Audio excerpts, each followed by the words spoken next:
Hello, everyone, and welcome to Handmade Hero, show where we code a complete game live on stream. We have, well, we're doing so well at this point. I'm gonna have to think about what the most sensible path is forward, because the actual lighting now is working like really well, and at some point we should probably switch over to doing quality stuff because we have some flicker stuff we want to address. And then we have some blending, hard edge blending stuff we want to address. So we're getting to the point we're going to have to make some decisions about when we switch over to that. At the moment, though, I think today I want to keep doing some optimization, maybe today and next weekend, and then we'll maybe call it there on the optimization front, unless there was some major thing that we kind of wanted to do that came up. If you recall what we did yesterday, we were at the point where we welded into the grid ray tracer. We welded in the sampling code. So now we just have this one large routine that's entirely streamed together. You can see here we've got the grid raycast, right? And the grid raycast just goes ahead and does everything. So here's the part where it actually does the raycasting. That kind of comes through here. And then there's this portion here, which actually does the voxel sampling right in line. And so it does the texel. It first figures out what texels need to get loaded. It loads them. It figures out how they will be shadowed and shadows them. And then it sums them up. And it then falls right out into the part where it will actually do the blend. So you look out here and you've got the part where it actually blends things out. Now, I don't actually know. So it looks like this is always a summation too. Yes, you can see here the transfer PPS gets, not summation, I shouldn't say. The transfer PPS gets bucketed up here. And I guess that makes some sense. It's a little bit weird to bucket it, but because the way that this is working is, you can see here we do a load F32 4X on this stuff, and we write it out with 3 stores.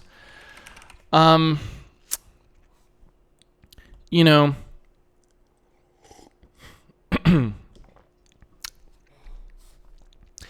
one of those things that's I'm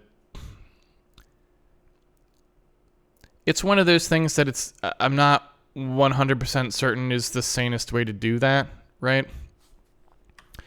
So if you take a look at what's actually going on here, because now at this point, like I said, our job for today, I guess I mentioned this at the end of last stream, but I didn't really say it starting up here.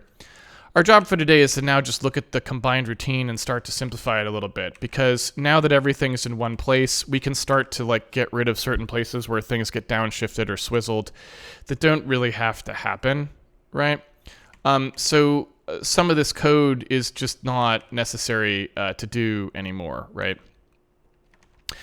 Also, the compute voxel irradiance call is now actually not used, so we can also just stick that in here with the lighting for the AAB Raycaster. So this code right here, where we have the AABB Raycaster, all of that stuff is also now kind of just stuff that we don't really need to have, and we can, if we want to, remove it, right?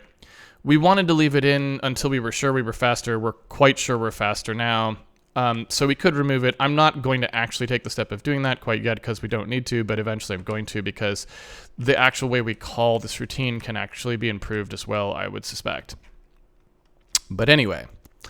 So if we take a look at how these rays are getting cast, all I was trying to say is the way this thing is writing out is the first thing that I was just like, oh wait, we should probably take a look at this really carefully. But what you see here is we're writing out 3 of these, which each one of them contains 3 plus 1, right? So it's like, I shouldn't say it 3 plus 1. Each one of these contains 4. So we're actually doing 3 writes of 4 floats to do 4 writes of 3 floats, right? Because we have 4 pixels that we're trying to write. Each one has an R, G, and a B. I should say texels. And we can't do a 3-wide write because the writes that we're doing are going to be 16-bit bytes whether we like it or not. So we're doing writes that way by basically loading in, this is RGBR, this is GBRG, and this is BRGB, right? So we're loading in like sort of a odd kind of chunked version of these things. And then we're loading in what we computed for the transfer PPS, right? So we're writing those like to the stack and then reading them back from the stack as something different than what we wrote. See what I'm saying?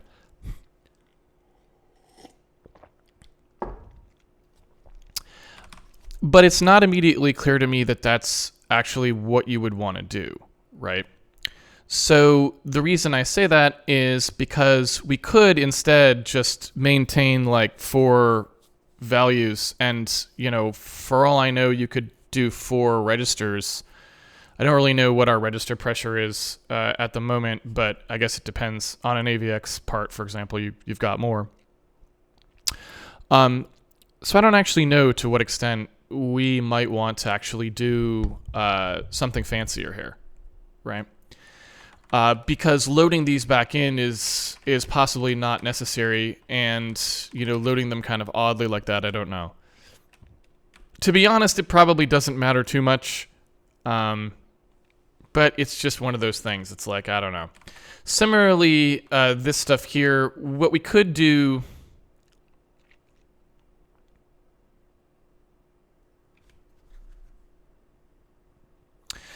So another way to look at this is like what we could do is actually preload in the spec texel values and actually sum them up here and store them out here. We could do that probably a little differently as well. So, you look at how this is working, and this.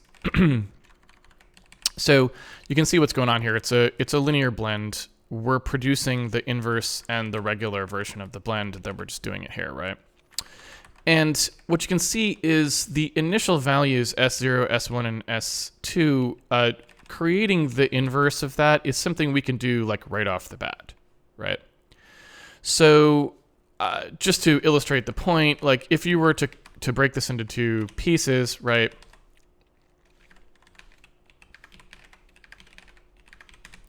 This is exactly the same equation computed in a split, right? And so if we wanted to, this would be a totally fine way to compute this. So if we wanted to, we could load these at the outset, right? We could then go ahead and store just the inv blended version of them. And then as we grabbed a transfer PPS, we could sum it in, right? And the reason I'm just going through this is because I don't actually know how we would make that work cleanly, because each round of this produces 3 values, and we need 4 to finish off this part of the routine.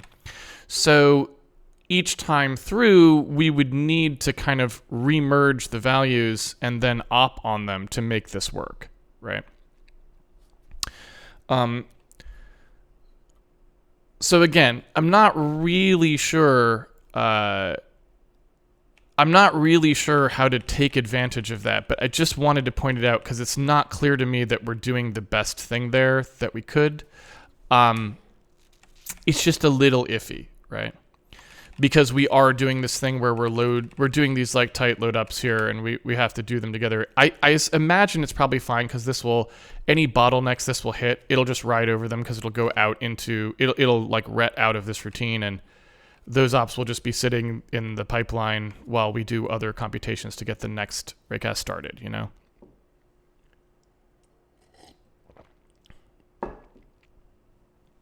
So I don't know, right?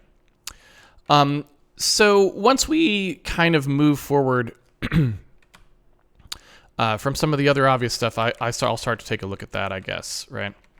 But what I'd like to do now, I guess, is focus on some of the easier stuff, because I don't see any particular way to fix that in short order. So I'm just going to take a look at how we're doing some of these other things here and see if there's any kind of obvious things that we can fix. So if we take a look at this part of the code here, I'm going to pull it up on the left side so we can see, and then we're going to look on the right side here at how we're filling these out. So you can see that when we actually do our operations here, if we early out here, you can see us storing probe p single, probe n single, and occlusion d, right? And if we if we leave here, you can see us doing conversions to get those things, right? And what I'm interested in here is I would like to know if we could just simplify this process and try to pass those things through more directly, because what you can see down here is we actually know what we're going to do with these things, right? You can see the absolute value taken of the probe n single, right? That happens here. And the regular uses of it here. So the x and y of it go there. The z of it goes here for a mask, right? And so you can kind of see all of how we're using each of these things. The sample p as opposed to the sample n, right? The sample p is down here. And you can see that that's actually strided. So it's x, y, and z as one register with whatever in the n. We don't really care what goes there because we're going to leave it out. And then the occlusion n comes into play down here, and you can see that these just get load-opt, replicated. They just get broadcast.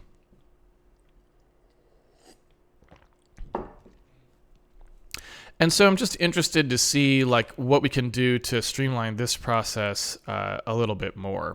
So let's start with the simplest one. So if we know we're just gonna load up this, or load up is not the word at all. If we're just going to broadcast this, where does that come from and how would we use it, right? So let's start by saying, let's remove this naming convention change. So instead of going from occlusion n and occlusion d, let's just make it be occlusion d, right? So I'm going to just compile without that, and I'm just going to go ahead here and replace that name. Just because we welded these two routines together and did the simplest possible thing, but now at this point, I'd like to start like making them actually come together. So the first thing that you can see is here we have probe sample n single getting assigned to occlusion d. So we can probably simplify this quite a bit, because if we already know that we had to produce probe sample n single in a way that would get used here, right? Then we can probably make this and this together pretty easily, I would assume. Looking back here, you can see occlusion d in the other case that we actually need to exit is just the negative of ray d single.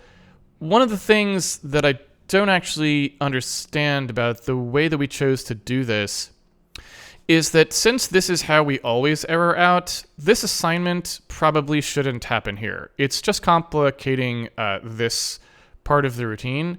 So probably these two things, because they are known, should probably just go up in here, because you can just front load the loop with that computation, and that way you don't have to have a dependency on it when you move down into the lower part of the code.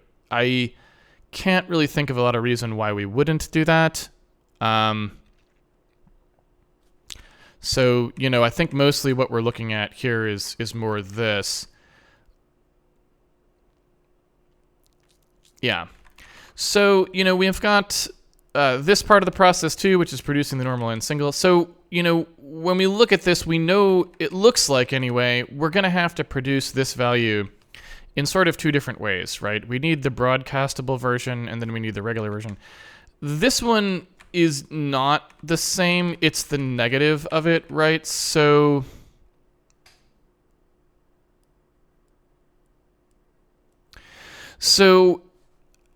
I guess, though, in that case, it's still more or less trivial to produce because it's just a negation, right? So again, in both cases, these two values are really closely related, and so I suppose that's really not that big of a deal one way or the other. So our job here is really just to figure out how to simplify this down and not have so much fussing. It is a little bit bad that we have just, two sort of ways that that's going to work. So let's take a look at the occlusion D again. So those are broken apart. So actually though, no, I guess actually looking at it, they're always broken apart, really. So it's really just one, we just want replicated R, X, and Z in there in both cases. So, and looking at it though, I think we still want them packed, because if you look at what will happen with them packed, we would want to do this absolute value we'd want to do the absolute value wide on the RXs and Ys, and then just broadcast to get the one norm, probably, would be my guess. And then, assuming that they were wide like that, again, we would just broadcast from that one value. Yeah. So I think what we want to do here is let's just start by just taking occlusion D, and I'm going to just start with the simple act of making occlusion D here be equal to negative ray D single like this, so that we don't actually have any initialization of it in here. I think, again, it's just a little bit hard to know whether it's smarter to put it up here or not. If you take a look at what's going to happen with it, the ray D single value, which is going into the probe end thing here, so the ray direction already gets used here, right? And it's just a little weird because it's replicated out, right? And the reason it's replicated out is because it's going to get used in this way. So we're already taking up a bunch of slots with this. And so it's really hard for me to say exactly how we want that to go. If this were actually packed, so the ray D were actually along a line, you can see here why we don't do that. Well, actually, can you? Well, actually, hold on. Let's see where this gets used. So I'm going to do a search for ray D here and see what's going on with that. You can see the inverse getting taken there. I wish my head wasn't in the way.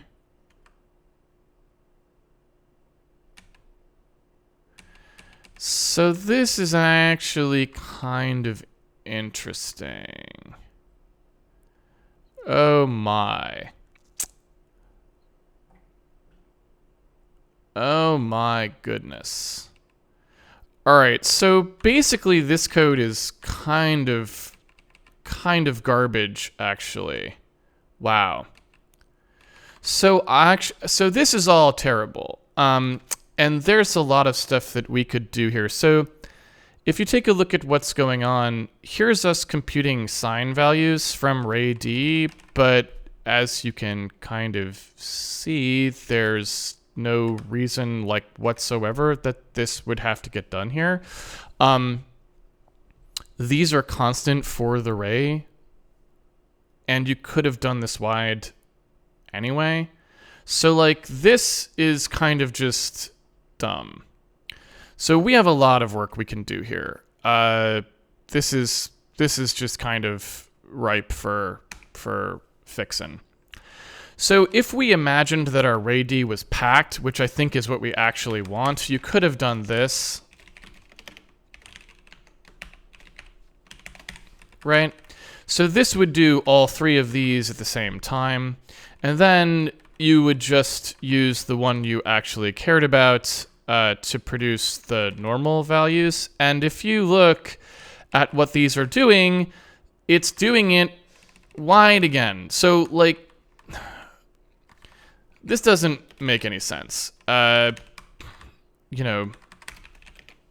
Just bear with me here.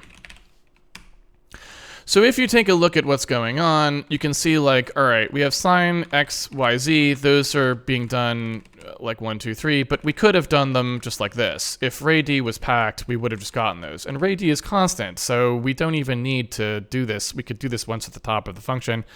Not only is it constant, it's from a table. So we could actually do this pre-computed.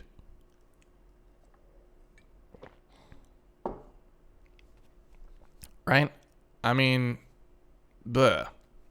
So anyway, if you take a look at what we were doing there, this is just stupid.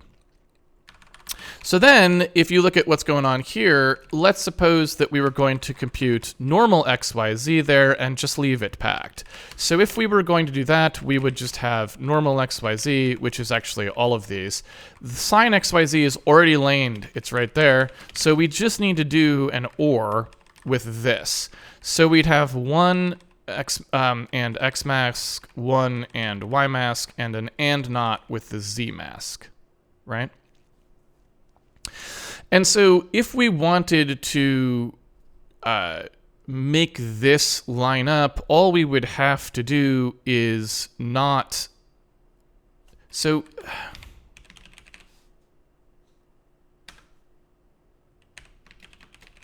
How come I can't...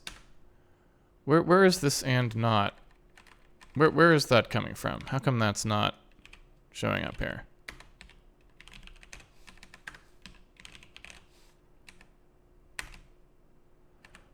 That was weird. So why isn't that jump weird? So and not for some reason is not showing the... I don't know why. Doesn't matter. Don't really care. Oh, is it because it doesn't handle comments? Interesting. Yeah, it doesn't handle comments. That's what it is. Interesting. So if you take a look at here, it's the B that gets knotted, so it's like the Z mask that actually wants to get knotted. And so the and not that we're doing here, if we just wanted to make this be completely like in line, you would just do like, oh, you know, not this thing, right? You know what I mean? So if you did not that thing and put the and in here, then all of a sudden this is also wide. You see what I'm saying? So I'm just knocking these out one at a time. I don't actually want to do that quite yet because I wanted to leave that code path intact. So if we assume that we then just grab this part and put it in here, for the moment we need to do this, but otherwise we can then say sine XYZ gets ORed with 1 and XYZ mask, like so, and off we go, right? So at that point we're just saying we just need to produce an XYZ mask here, and you can see the various pieces that we were actually trying to do. It's a little bit hairy, like it's, you know, it is what it is. But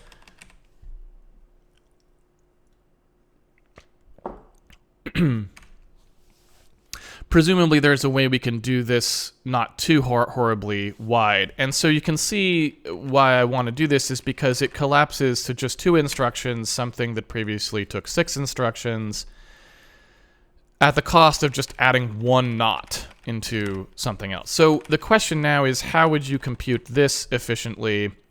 And I'm not entirely sure. So the point of the pchef b's here is to produce the min x and the min y in the correct location. And unfortunately, oh, but you know what? What does correct location mean in this case? Hold on one second. Oh, yeah. Okay. So this actually does a full replicate. So that actually means that this will produce the correct location for this thing. So actually we can just do like a select or something to merge these things together first, if we wanted to. I mean, I don't know that we do, because we need to do the inverse part here to make sure that we only get one of these. And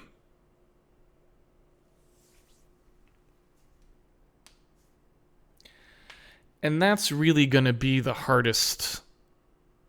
That's really going to be the hardest part.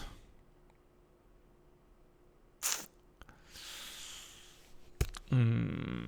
Hmm. Hmm. Hmm. Hmm.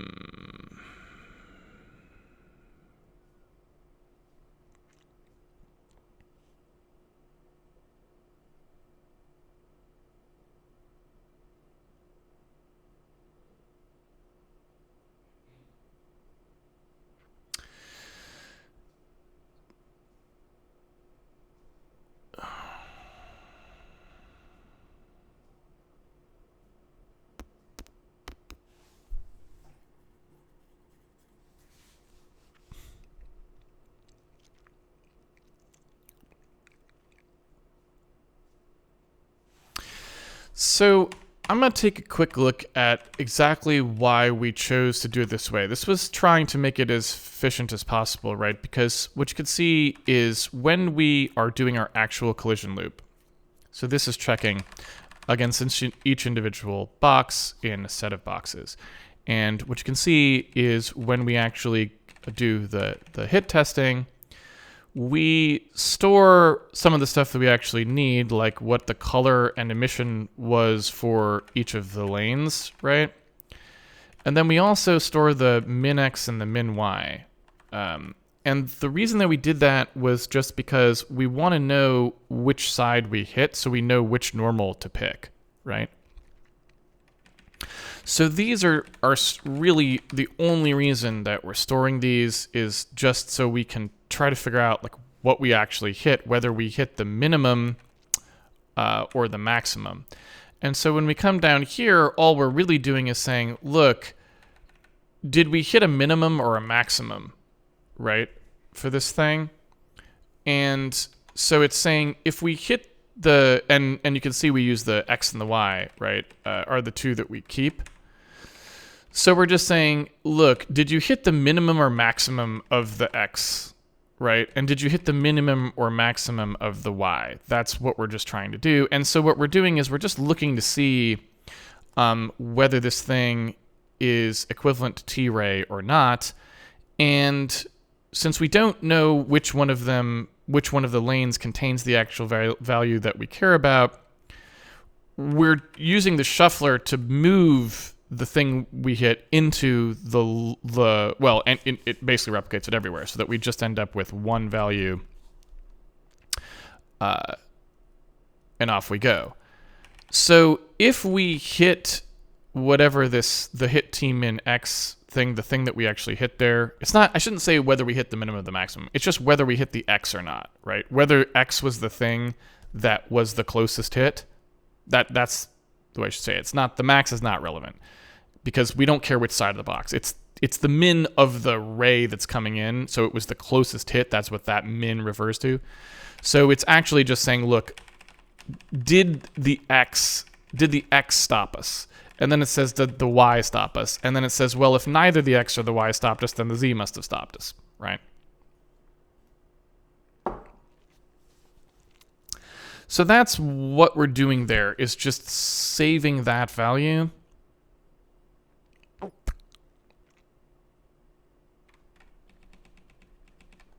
Or those two values. Because it's cheap, right? We don't have to compute anything additional.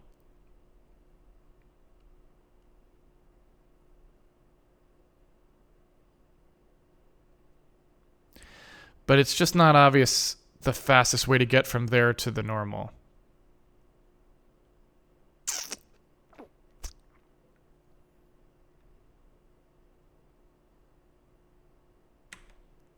And I'm just wondering if a MOV mask plus a load would be faster, right? Like, I'm wondering if we could just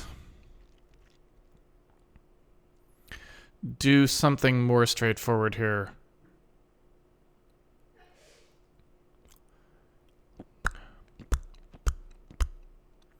So if we compute the X mask and the Y mask, and then did a MOV mask, it just seems like we could just load that in. I don't know. And then you wouldn't have to do this. You'd just aura in the sign.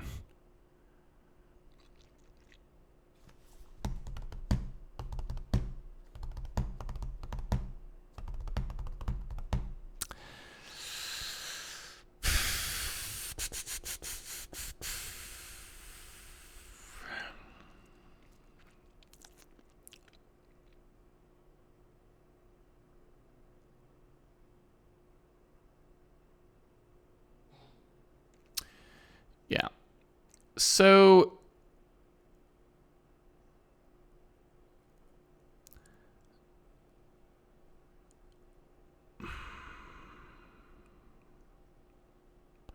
I'm just kind of tempted to go ahead and do it the other way. So let's just take a quick look at what that would look like.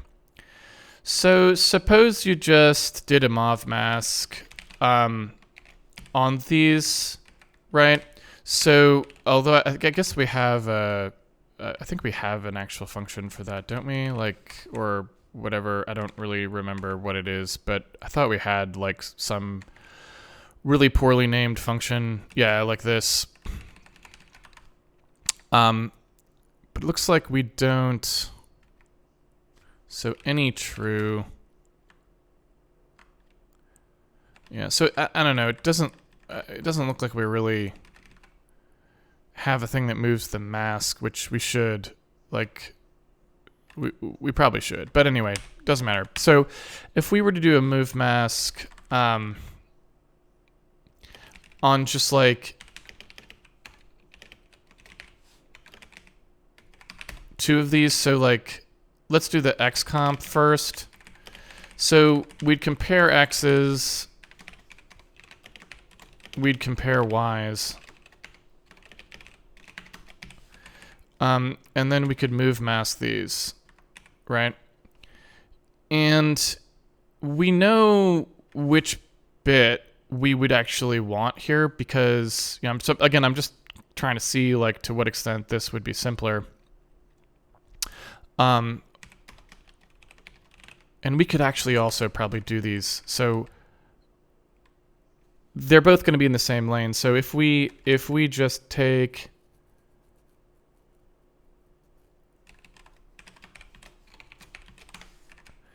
these two here, and now we have like a bit for the X and a bit for the Y, and we know that they are in the shuffle index lane of this.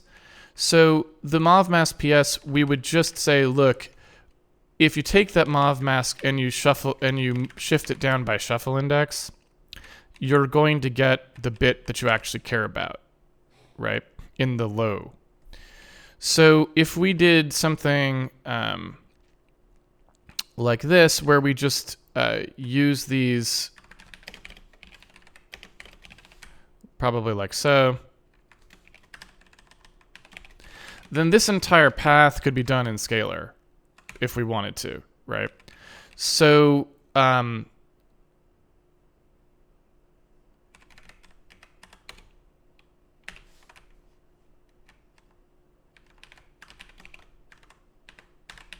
trying to think of how this would want to work. It'd probably be more like we want to shift it.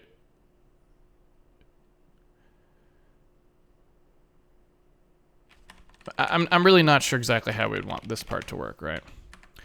But it would be something like this. So you'd start out and you'd say like, you know,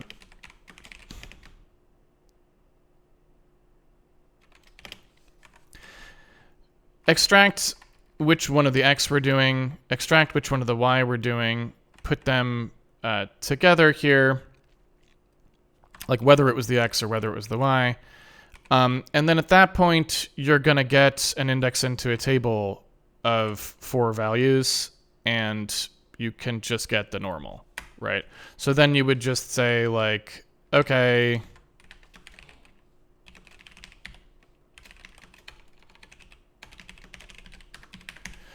get me the normal, right? So you wouldn't need to do any of this. It'd just be 2 comps and then a bunch of scalar. Now, I know that seems a little bit weird, but because this isn't wide, like we can only do 1, because we only produce 1 hit after doing all the collisions wide, sticking this in scalar might actually be the right decision. The reason I say that is because if you take a look at these instructions, so, you know, let's just flip over here just to give you a little bit of background here.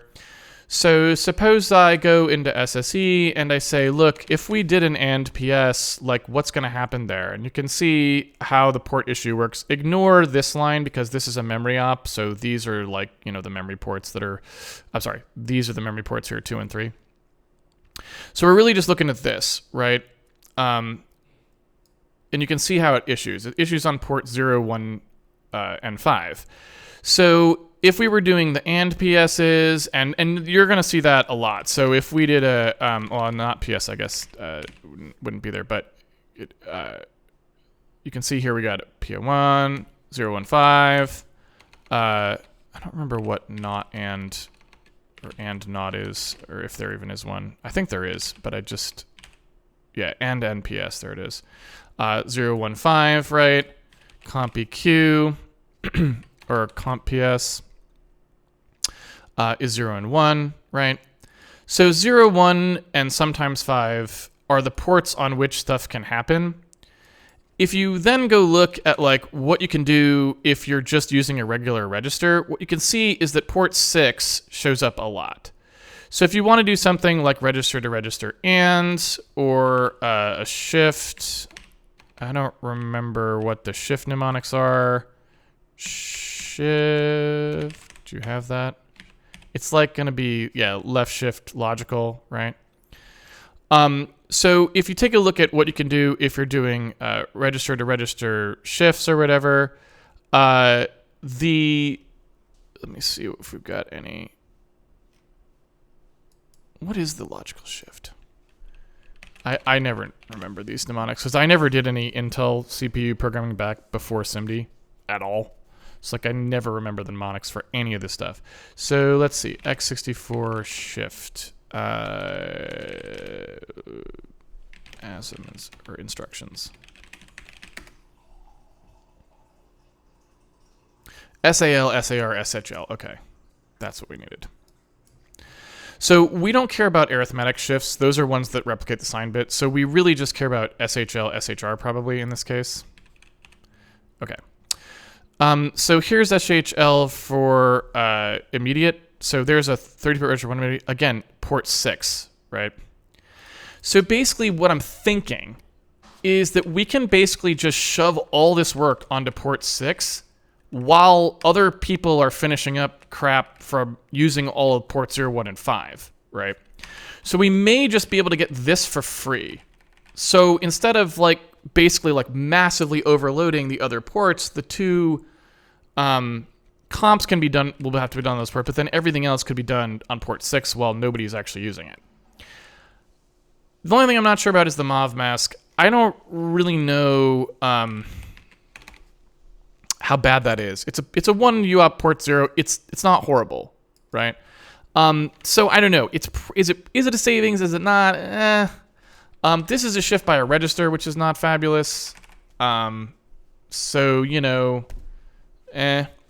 one of the things that we could do here is actually just do the AND on a register and then do one shift. So rather than 2 variable shifts, we could do this in the opposite order. And that might make more sense. Hard to say. If we look at these, if I don't know what a register shift looks like here, so let's just take a look. So it's a bit expensive, but still on port 6. So I don't really care, I don't think.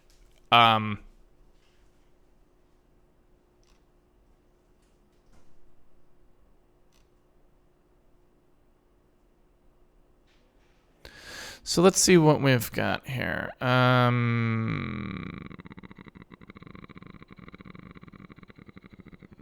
Do I have any other cares of this here? So let's see, what do we have for...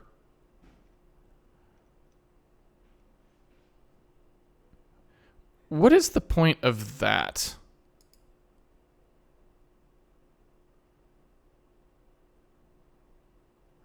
So I guess there's a different profile for just a single bit shift somehow.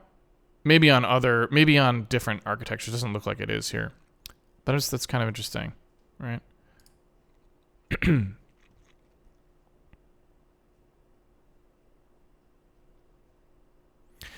So, I mean, I'm assuming that basically this is what we would end up with is one of these, which it doesn't have bad latency. It does take 3 UOPs, but again, it's not that bad because it's on port 6. So I think this is probably fine, right? And then what you would do is you'd just have the normal table here. You would just have the normals that you actually cared about, right? So the normal table, you would just load out of that. So let's suppose, I don't know why we have the shuffle table defined here instead of defining it outside, but you know, whatever. So the shuffle table there looks like this. The normal table would look like this. If both of these are 0, that would mean it was Z. So, you know, if we take a look at how these are going to be, it's like, you know, X, Y, Z, and nothing, right? So Z would be if it was a 0, if it was 0, 0 was the lookup into the normal table.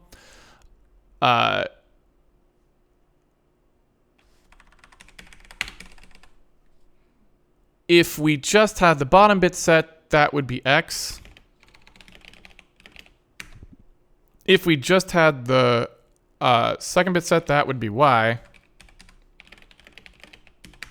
And then if both bits were set, then it's really our choice. And that just means that it kind of hit like a corner.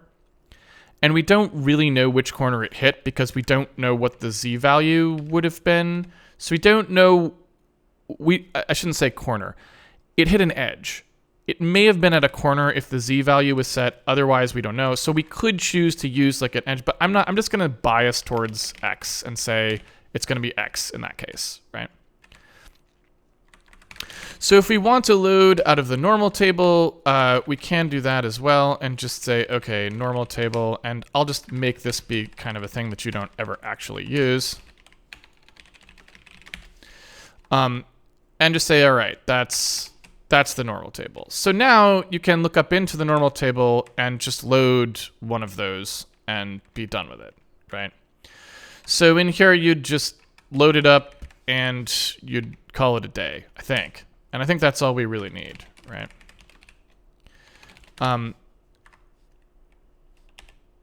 Yeah. So, yeah.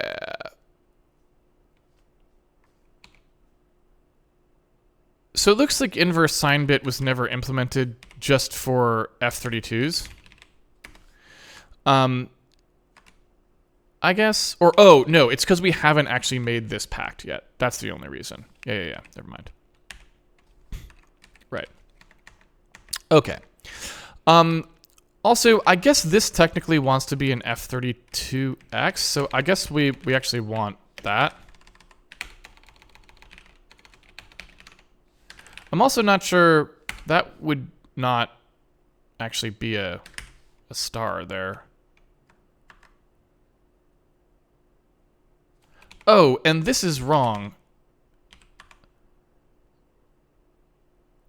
This needs to be initialized every time through the loop. So I'm not sure. Yeah, that was a little bit premature. But so when we were actually doing this, this part still needs to be in there. This part doesn't. That part can be up at the top, just so it's clear. But yeah, this shuffler has to start being the right value because I believe it doesn't get set in the case where we... Well, I don't know. So where is this used?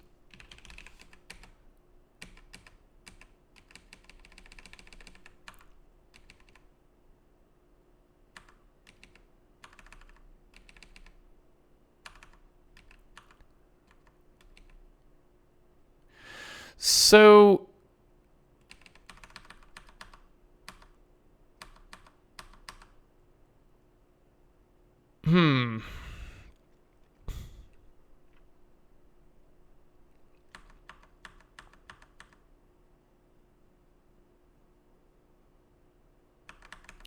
So I guess the idea is we just load this out of here and then we let it fall through to the bottom where we still use it, which seems kind of strange. So you can see us doing it, unpacking it here for like the emission level and stuff, right? But it seems kind of weird that you wouldn't just do that inside.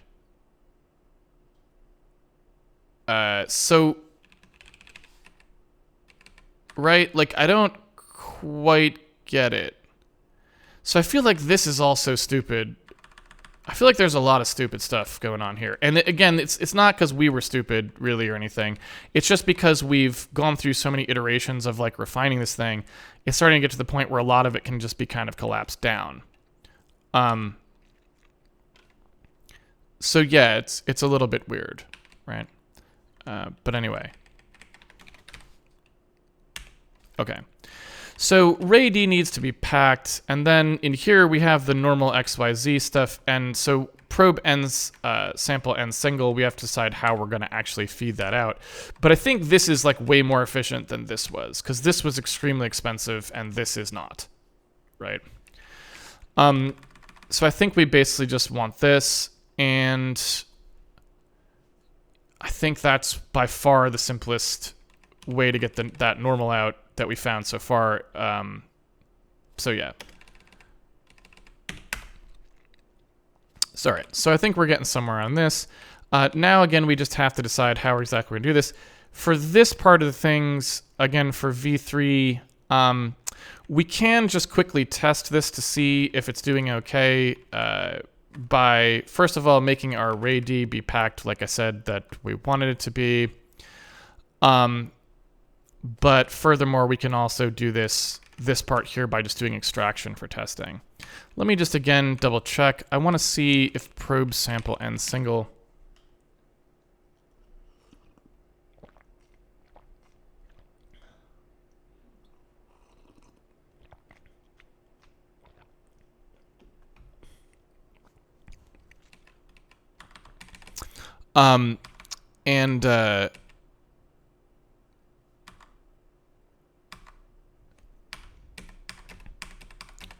Yeah, it looks pretty much like the R value there is just taken, like I said, with each of these bits here. So I don't know, just for testing purposes, it kind of feels like we probably need to keep doing things more or less the way we were doing them. It's tough. I'm going to go ahead and put this part as an if one for now. And just double check that this is working okay. There we go.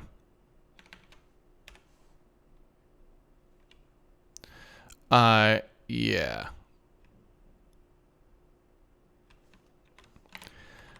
We kind of need some better ways to test this, but we probably, during the quality round, will do some testing anyway, so hopefully we'll suss out weird bugs in there when we get to that point. But so what I want to do here is, before I flip on this path, I would like to go ahead and get the other path working, the back end working where it accepts things in the other format.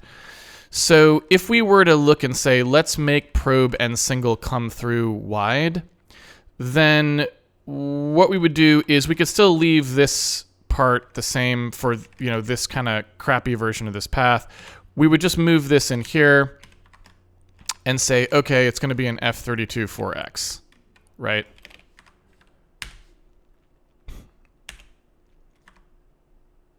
I believe.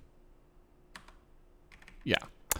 And so probe and sample single is going to be an F32 4X. And so then at that point, the RayD single, which is this, we really just need to load this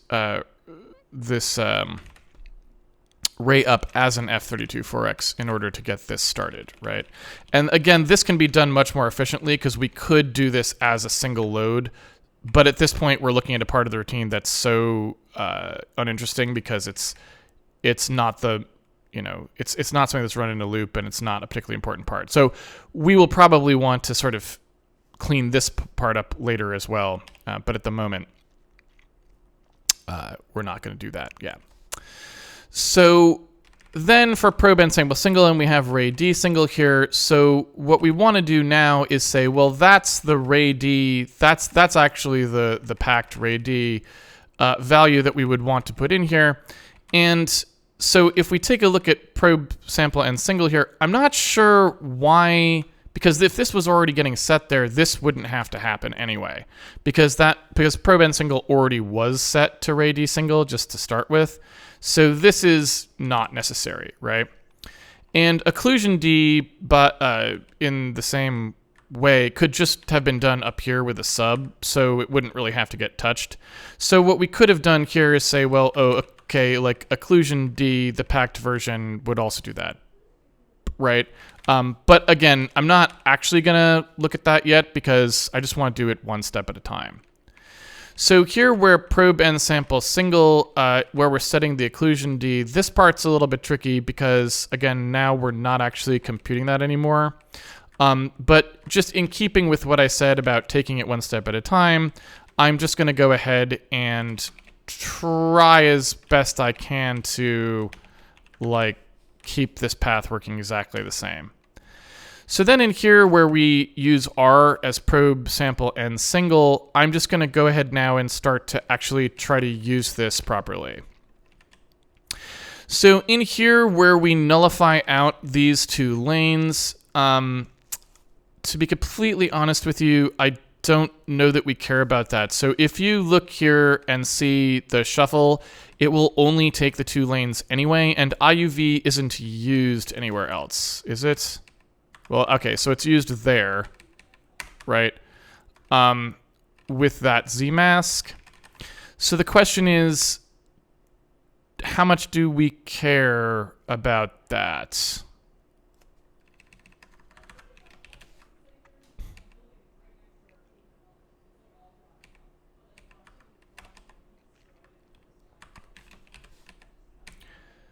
So we do not use this anywhere else, right? So basically, we can leave those lanes as garbage because, as you can see right here, we actually like get rid of them. Like those two 0s will nullify whatever was in the UV, no matter what you selected out. So this right here can actually now be replaced with just probe and sample single because we actually just know that that is what it is. I can change it to R for the time being, meaning go like that, right? And we should be fine. Now, if you look at what's going on here, we need to test the Z value and do a select on that. And we need that to have been replicated, right? We need to have the replication here. But that's pretty easy because we can just do like a broadcast 4x on that thing. And I don't actually know how that was written. Yeah, with the index. So we could, if we want Z, we can just say, look, broadcast out the Z and off you go, right? So at that point, it's pretty straightforward. To produce the one norm, which we want to do the sum and the divide, that part's, again, it's a little bit harder, unfortunately, just because we're trying to do a horizontal add here. And those are just slow. They don't end up really being any faster a lot of times than just doing it manually. So it's kind of unfortunate. But what we want to do here is just say, okay, let's go ahead and do this sum. So I'm going to do an abs R is absolute value of R because you can see that it's being done to all of these. So we might as well just do it once.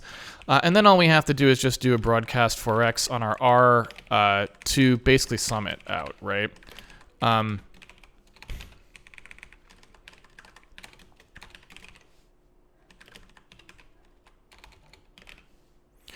And in this case, we want our abs R because we don't, again, want to do it. We just want to do that sum, right?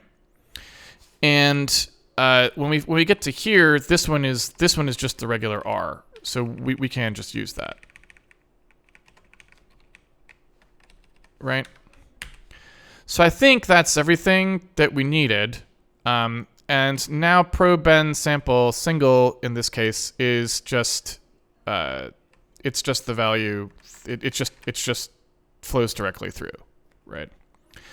And so our goal would then be to also change sample P to be that next, right? And, you know, in theory, that's now got the correct flow through for sampling, right? And again, we would really like some better testing here. It's very hard for me to know, like, to what extent this is actually correct.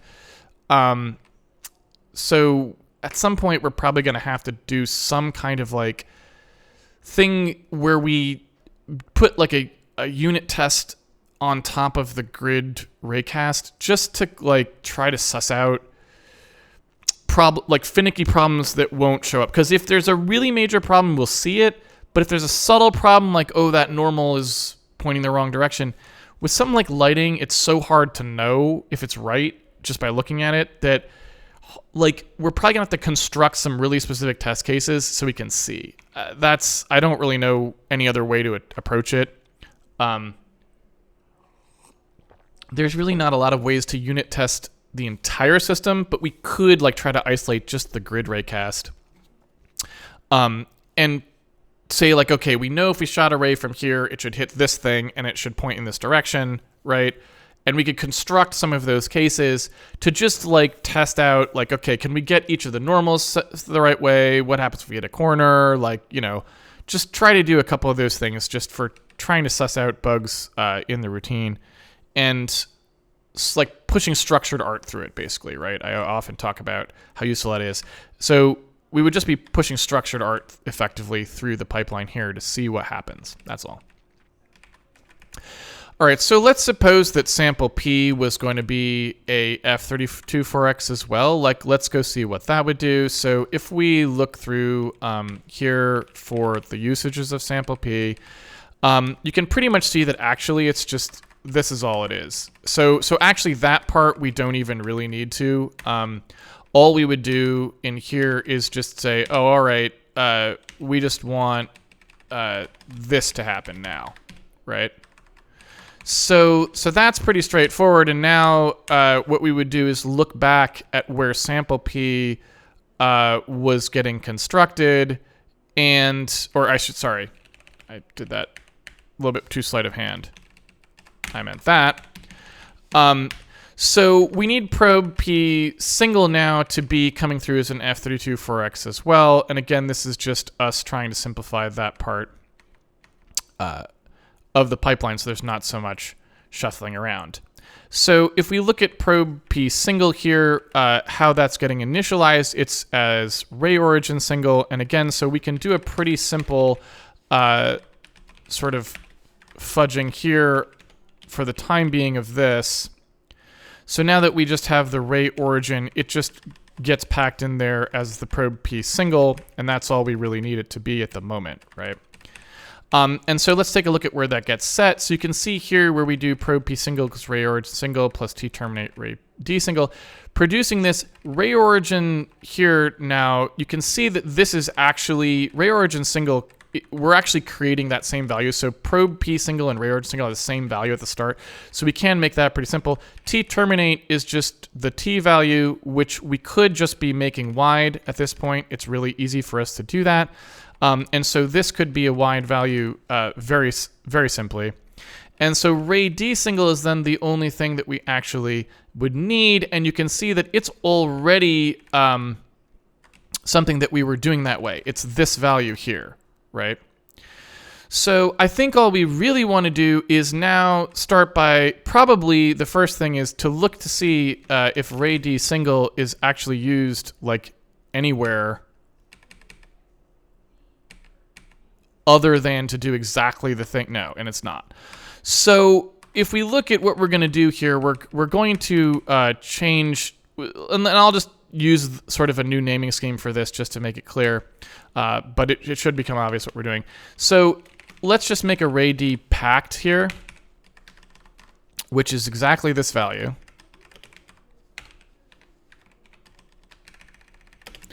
And so at the start, the probe sample n single is just going to be the ray D packed value, right? And then here we would just use the ray D packed value. And this T terminate would be packed as well. The ray origin single, I'm just going to call this ray origin packed. and it's literally this, right?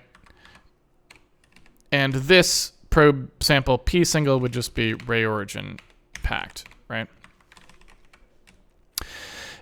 Because we know we need to sort of produce these values anyway, so we can just stuff them in here, and they'll be sitting on the stack when we need them. The probe sample p single here would now just be the ray origin packed, plus terminate comes the ray d packed, and that's all we would really actually need. Now, the problem here is that terminate's not going to be correct, so this needs to be expanded out. I don't remember what this was called. There it is. So terminate would start at 0, and then when we advance it, so like this, the only difference here is we just load it up, right? So we would just load it up into a wider thing.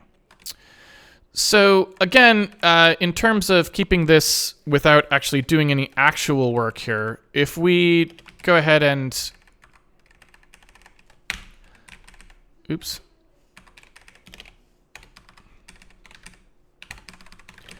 If we go ahead and continue the trend of just putting this into that format without actually trying to make it actually do it efficiently, you can see that we can compile the code as it is at the moment, and hopefully we didn't mess up too much, right? Hopefully everything's still okay there. It looks pretty reasonable at the moment anyway. All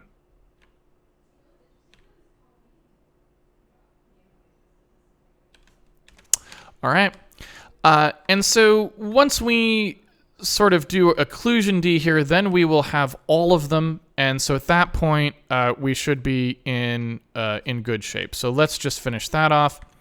So let's take a look at where occlusion D is getting used. You can see here that it's just getting used by doing a sort of a replication here. So let's just change that to say, look, let's grab the XYZ out of this thing. Like so. And then occlusion D can go ahead and also be an F32X, right? So we can do this and say, let's load a 0 here. I don't know why these are not also being done this way. They probably should be just for completeness, because it lets the compiler see that that's supposed to be zeroed there, instead of like, do they remember how the initialization syntax affects M128s? You know, I don't know.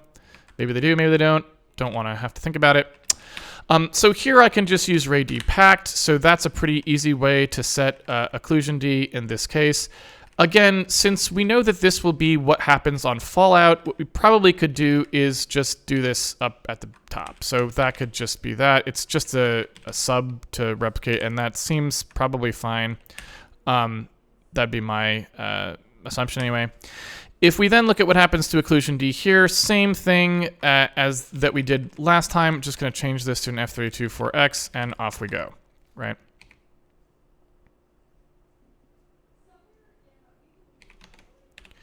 So again, not really very interesting. Just going through the motions of untangling this code in the way that we wanted to before, and so that should all be good. Seems like everything is working very, very well here.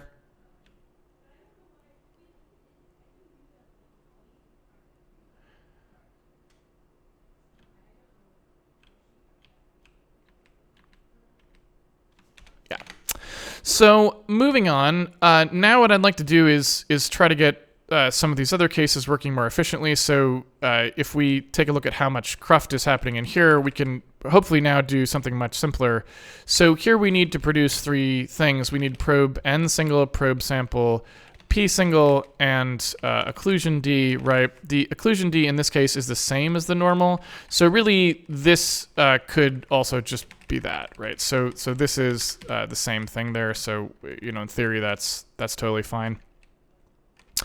And so in this case, we know that that's always going to be the case, and we don't really have to think too hard about it, right? So we could just eliminate that out of these two now. So really, in this particular case, we're just producing 2 things here. These 2 values, that's all we're doing.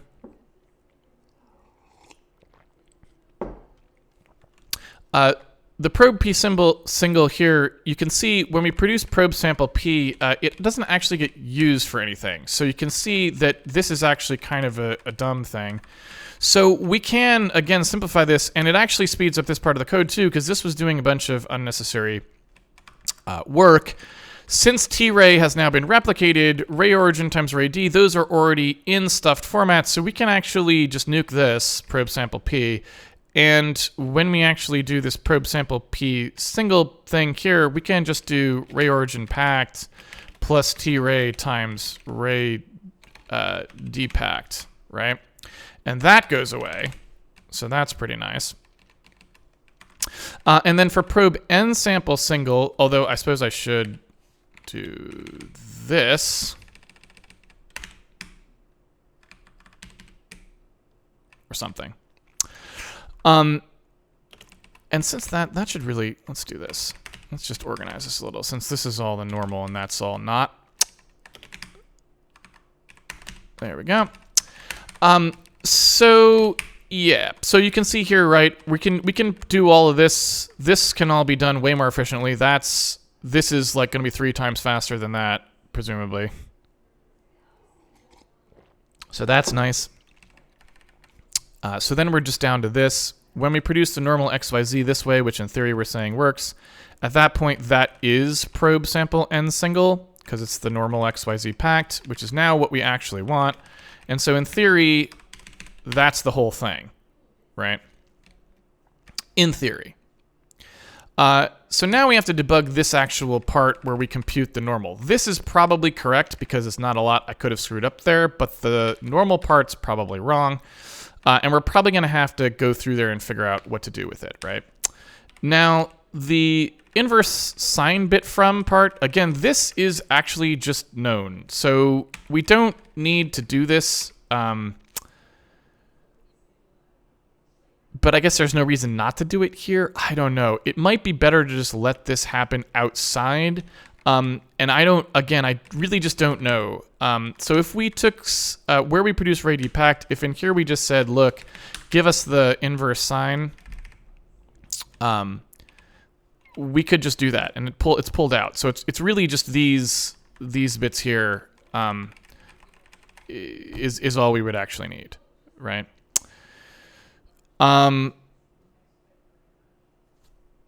Yeah. So again, we got to go debug that because it's probably wrong. I mean, it looks right here, so hard to say, I guess. But you know, again, we kind of need to put some test cases through because we don't really know. Like maybe these normals are right, maybe they're not. But you know, with lighting, it's always pretty difficult. I mean, here's an example. So let's just see what the chances are that we're wrong. So let's say we just always pick the wrong normal. You know, how different would it look? Right? I mean, right? Like, it's like you can't even tell, right? Which maybe suggests that, you know, we're kind of wasting our time getting some of this stuff correct. But, right? I mean, it's kind of nuts. Like, it doesn't matter which normal I'm selecting. So yeah, a little bit weird. But we do want to test this.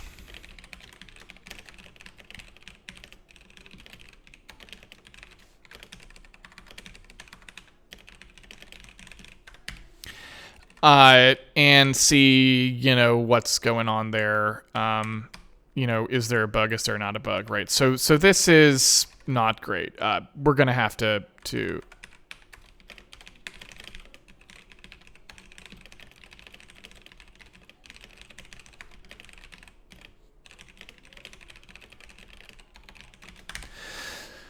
That said, since I think it's roughly still the correct number of ops there, let's see how we're doing now on the benchmark, just so I can get a sense of if I've done anything really stupid, which sometimes happens. I don't want to slow this routine down for obvious reasons.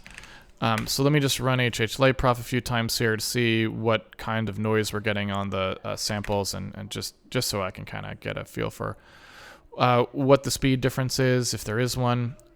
So yeah, I don't know where we were at before actually. So actually that's pretty good. We're still getting faster and faster with each revision. So now if we take a look at how this code is working, again, like I just want to do a quick spot check to see like where are we in terms of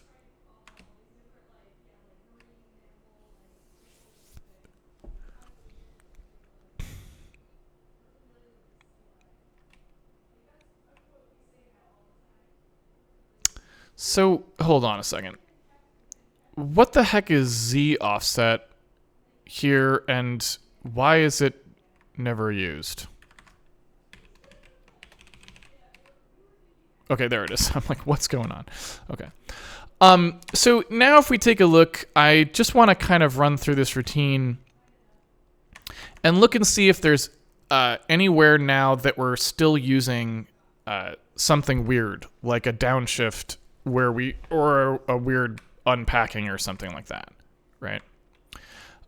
So I just want to kind of get a sense for what the heck, what we're doing. And then see if there's anything, yeah, just want to see if there's anything weird.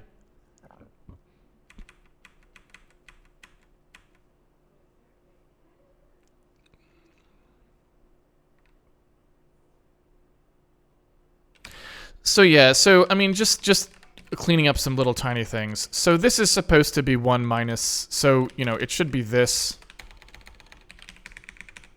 Because that's just one sub instruction. It shouldn't be loading another value, so that was pretty dumb. That doesn't need to be pulled out either, so like this doesn't have to happen here at all. This could just be... Nope, not that. There we go. This could just be used directly here, because this is the only place it gets loaded up, right? So that's a little bit simpler as well. I don't think we need these anymore. We can always add them back in. They're not particularly interesting. So yeah. So now looking at what's happening here, this looks pretty bad.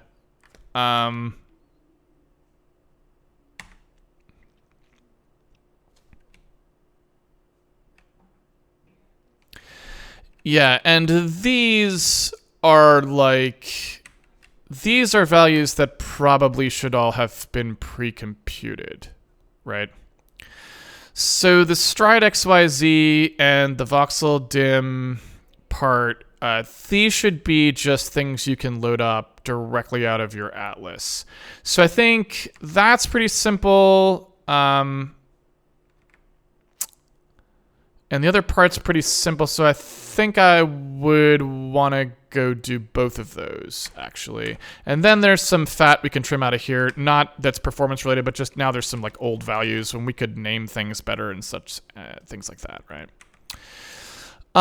So let's go ahead and do that. First of all, let's take these things here and put them into the atlas. So let's go to the Light Atlas code.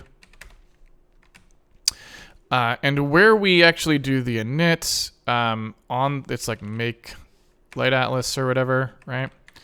So in here, let's just put these values in there. So, in here, there's going to be like, this thing and,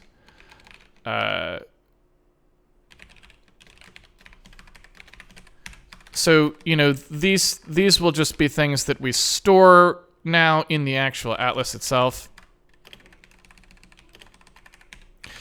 so that we know that they're going to be available at all times. We don't have to do this ridiculous load and pack. Like, they'll just be in there and correct. So all of this stuff can just be like, all right, whatever the... well, I guess these are just already known. So there's the voxel dim and the tile dim there. So, but, well, you know, I'll just do it this way anyway. Since they are dependent values.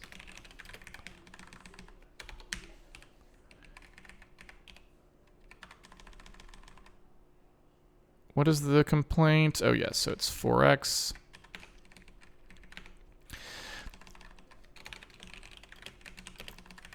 All right.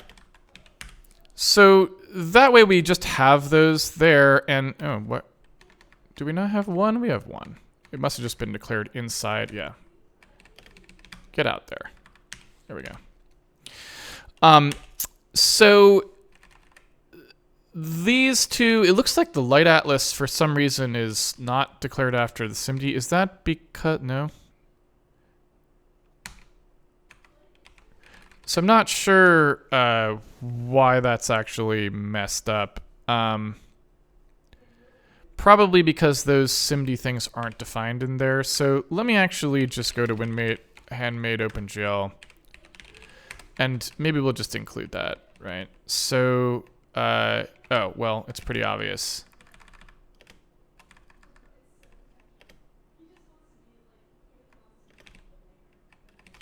Is that better?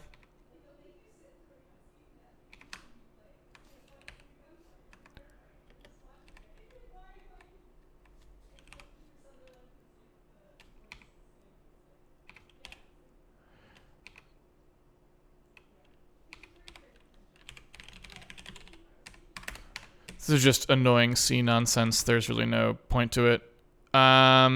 So those are just in the wrong order. Yeah, none of that should ever have to happen, but it's just the way C is. Finally in Win32 Handmade. And...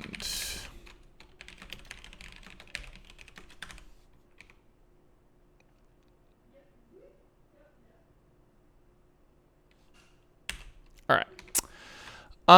So in the renderer test stuff, I'm not sure to what extent I really care one way or the other about whether or not we still compile that. So I may just nerf that for now because no one ended up using it.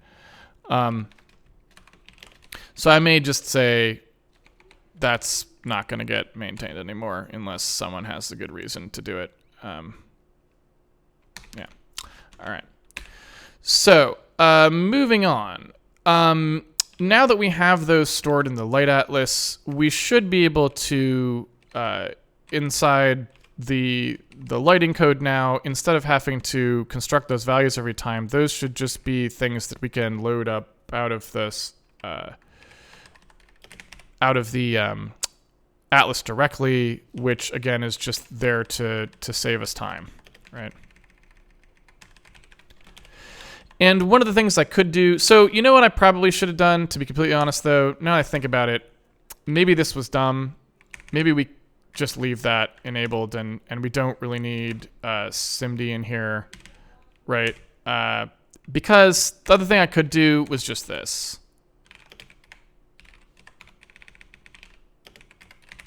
Right? Those two, you know, then you could just say like, load F32 4x and say, you know, load it out of there, and call it a day, right?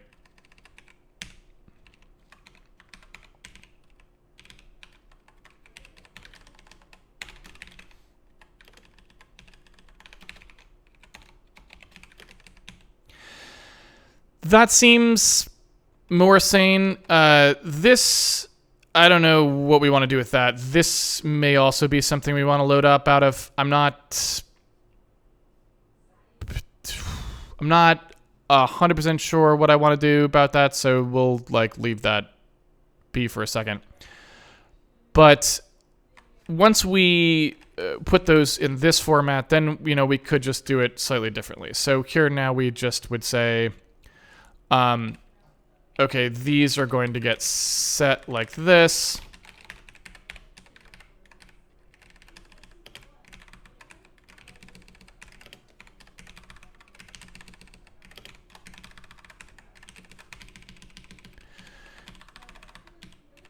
And this voxel dim 4x will do the same.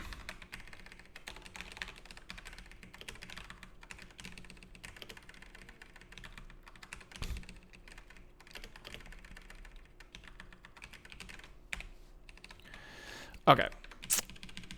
So if we do it that way, I think that's just a lot more sane, because then we can avoid having to like actually make any concessions anywhere, because it's just some floats we need to load, so we don't really care. If I look at load 34x, you can see it's an unaligned load anyway, so those don't even have to be aligned, so we should just be fine.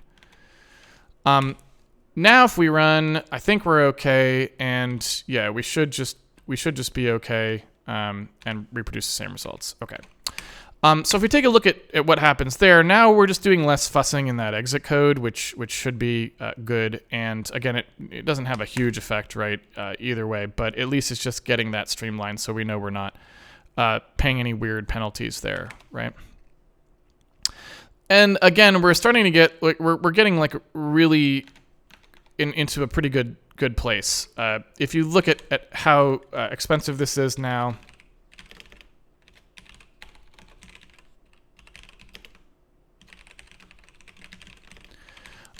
we're down in the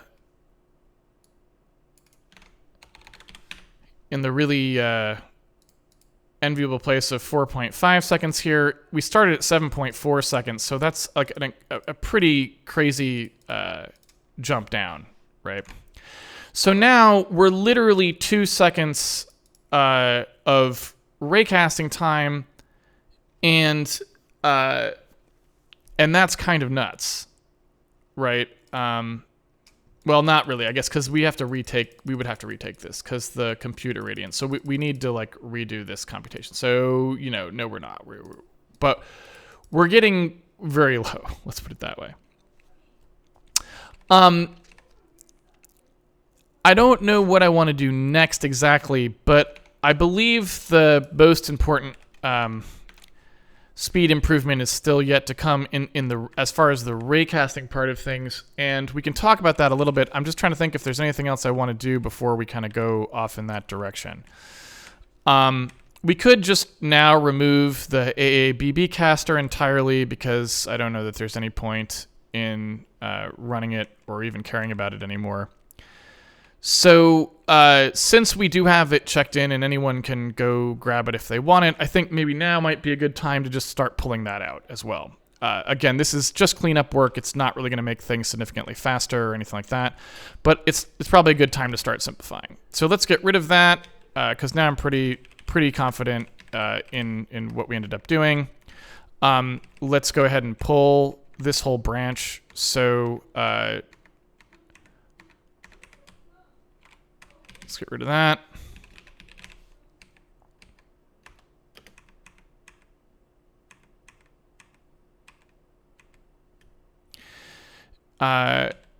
And we're only going to really use the grid path, so I'm going to leave anything grid path related in here, and I'm just going to remove the AABB caster, right?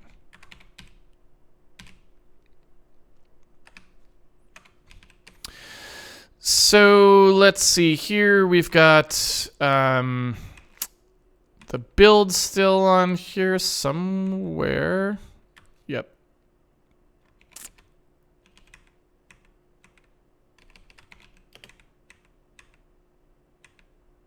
There we go.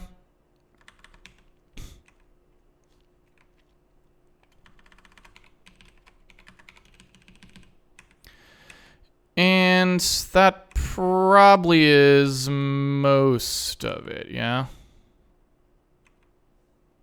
Okay. And so I think that gets rid of basically everything that we need, and in this case here, we don't really care about this part anymore, so we can just,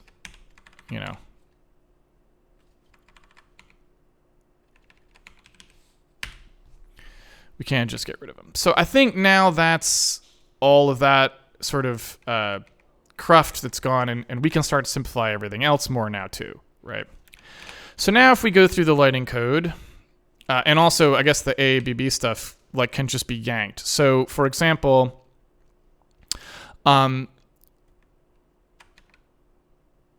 if there's anything, I guess, well, you know what? I don't see anything particularly specific to that though. So I guess we were just using the lighting box structures for the AABB, so it's fine, right? I don't know in here if there's anything. The lighting boxes can just stay the way they are. This part, I think, is just not relevant anymore. So I don't know if anything other than is light is any more necessary, because we don't need any of this stuff, right? So I'm kind of curious about the lighting box pack thing. And I'm trying to think about what we want to do with that. Because we do need the is light, but we could probably do that in other ways. Really hard to say. So if you look at how many of these there are, there's 3 floats each for 3 values. So there's 9 floats there. Getting it down to 8 floats would be nice. Or I should say 8 values would be nice. And that would be pretty easy, because if we just packed the color value in some cleaner way, that would do it. So if, for example, we said, all right, this is 6 values, and then we had 1 value for the ref color and 1 value for the flags, or 64 bits total, that would have the light plus, some kind of 10 bits per channel, 12 bits per channel pack, right? So I think in the future this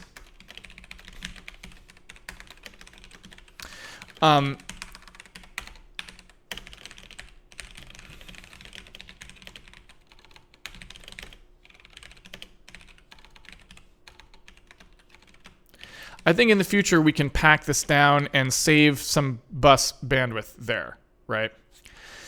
At the moment, what I'm going to do instead is say, look, we don't really want to mess with this at the immediate moment. So right now, I'm probably just going to go ahead and say, you know what, this is just going to be is light, and that's it. But I think in the future, instead of 4 values for this, we can get this down to 2, right? It's because we have way more, in terms of storing lighting values, we have way more than we need there, right?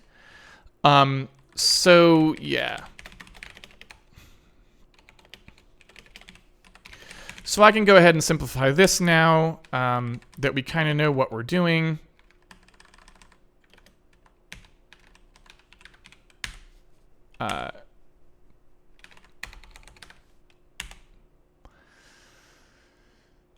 So this doesn't need to be an and anymore. That's literally just going to be a check on whether or not it's a light.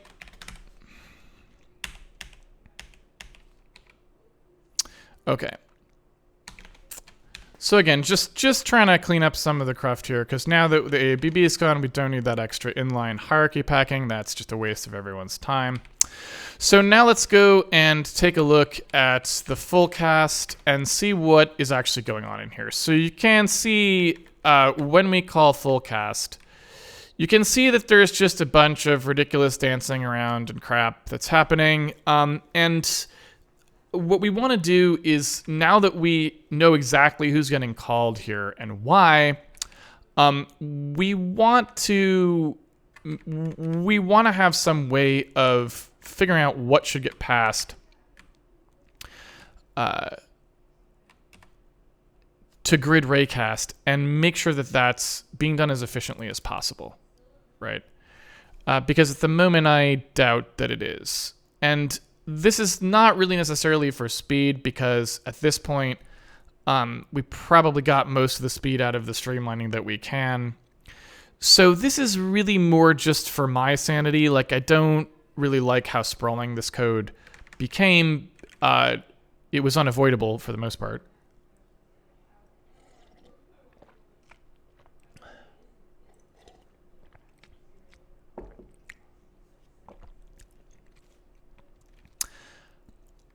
But now that we know what we're doing, so now that we've finished our exploration, it's just a good time to kind of clean it up.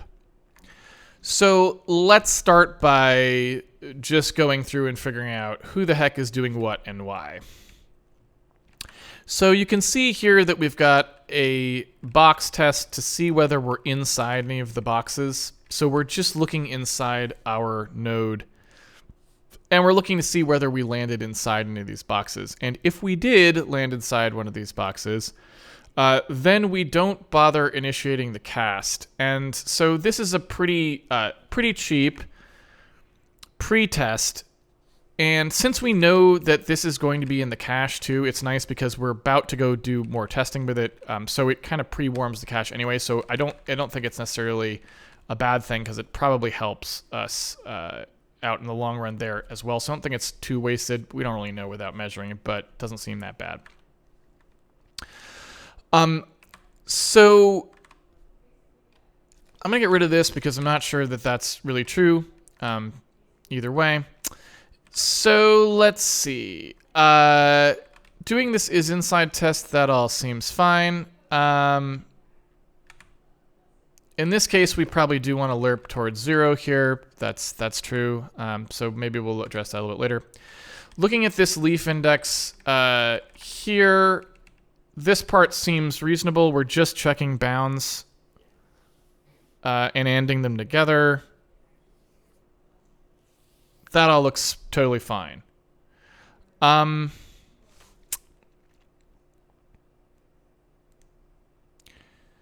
only thing I would say is I don't actually know if... Like, I don't necessarily know that you would do it that way. So probably you would just do something more like...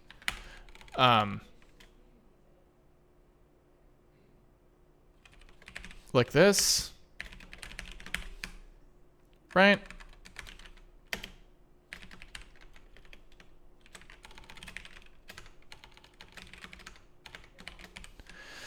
Because there's really no reason to transit this out into a general purpose register, which I don't know if maybe there is a reason why you would do that to make it go faster. I don't think you really have any scalar work here to do. You probably just waste the same amount of time moving it out as you would save by doing so. So I feel like it's probably saner to do this, right? But I don't know. So I'm not really sure, but it feels like that's probably the saner way to do that. That way everyone stays locked in the XMM registers inside this loop, and then the loop control is done in the scalar. And that seems like a better way to make that go than transiting it out each time. There's really no reason to do that because you know that all of the bits will just persist through the OR. And so at the end, all we have to do is just see, did any lane come up saying it was inside, and then we're done, right? So I think that's, you know, it's just pretty straightforward. So we know that we're going to want the ray origin here to be loaded up in this way. So we kind of know that we have that when we start. So let's take a look at what we actually pass into grid raycast here and see how straightforward it can be in this case. So if I go to grid raycast here, I just want to see like what we're actually doing. You can see us passing ray origin single here. And you can see us passing the sample directions. So just looking at that, it looks like the ray D is never used. Am I wrong about that? So this is not a thing, right? That's just not a thing at all. Ray origin single is getting a component out of the ray origin, which is actually something that comes as the part of the light probe piece. So we kind of already had that. So if we wanted to pass that as a V3, we could. But the thing that I would like to know is that actually necessary? Meaning, is that a thing we actually want to do, or do we ever actually care about that or not, right? And I don't actually know. So it may be that the better way to do that would be to pass the ray origin packed part of things. Actually, you know what I mean?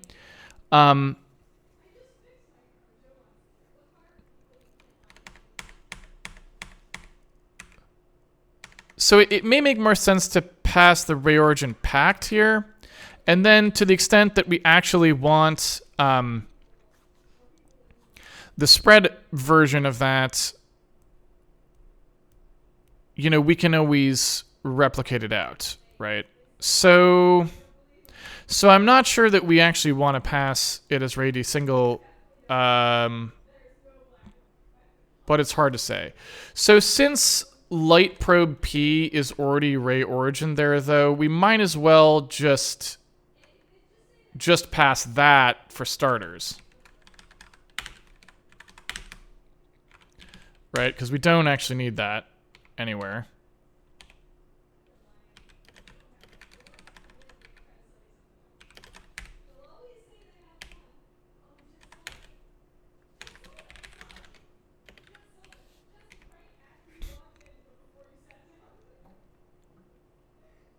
Okay, there we go. And again, yeah, like I said, just trying to get the cruft out of here slowly. So now if we look at how this is doing, you know, we run 2 of these in a row and then stride by 8. And I do wonder if, since now that's the way that this is going, I do wonder if there's any reason why we don't just make it do this in one loop. So if you look at how this is going and we move forward by sample dir here, like this is just a locked loop that goes forward in Y. And so it's not obvious to me. Like if you look here, you know, the question is, could you weld these loops together? And hard to say, right? So the way this is working is it's producing... Hopefully you can see what's going on here. Each time through this, we're stepping down Y and we're doing the raycasting to write out our grid values. So we're doing a tile at a time. We're doing the Ys. And for each Y, we're writing out 3 times 4 to do the writes here, right? And so really we could expand that to doing 6 and do 1 call for that. And we could even roll this loop into there because it really doesn't do anything other than loop over these texels, right? So we could just make this whole thing be 1 function. You know what I'm saying?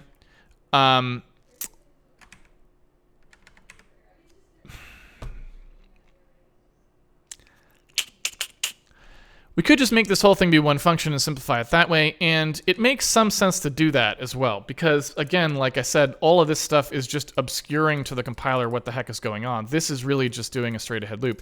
The reason it's not simpler than it is because you have to do this sort of interior set of 8 rays to do the write-out for 1 row.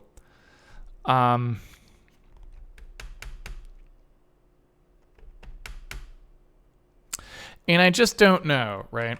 So let's imagine that we did this. So suppose you were going to do more of these at once. So what would you have to do? Well, the transfer PPS value is just indexed off the ray, and it's the only thing that migrates out of the routine in the first place.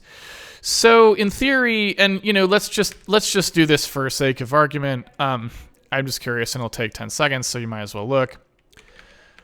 So if we run HHLightProf, you know, a little bit and just see what kind of values we're getting out of this thing, it's 4.5-ish, you know, I don't expect to get really any win out of this, but I just want to verify, you know, 4.51,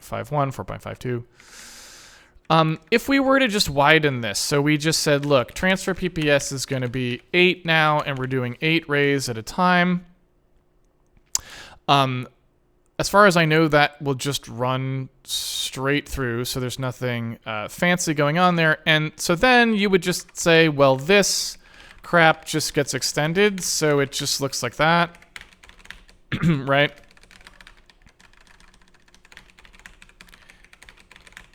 And literally that's just all we're doing. You would do 6 at a time. And then you would write 6.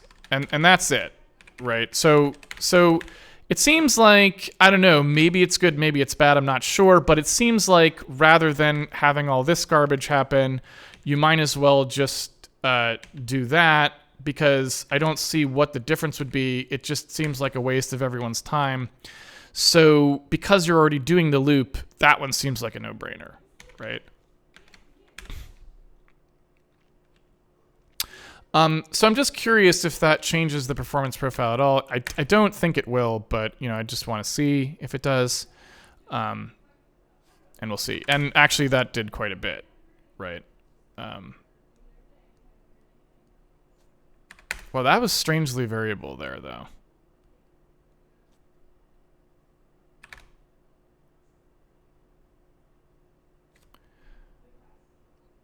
What the heck? Why is that so variable? I wonder if, did we do something weird? That's just kind of weird how variable that is.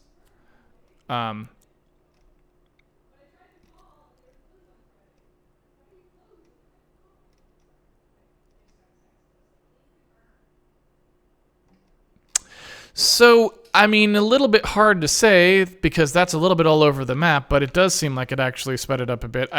That's getting into making me nervous territory with how variable that was, though, so, yeah. But anyway, since it doesn't affect us negatively, certainly, at least we could say, I think keeping that welded seems like it makes some sense. So the only question to me now is, should this whole thing just be welded together? Because you could just put the loop right here. And if you look at what happens here, like we could just make it easier on ourselves and just say, if there's any true here, we handle the lerping case and return. Otherwise, we do the rest of it, right? And so we could just do all of this inside the loop. I know it's kind of ridiculous, but we definitely could do that, right? And again, this is just for smushing down the code, like smush, smush, smush, until we smush it the maximal amount of smoosh that we possibly can. So again, hard to say. I'm not sure what we want to do there.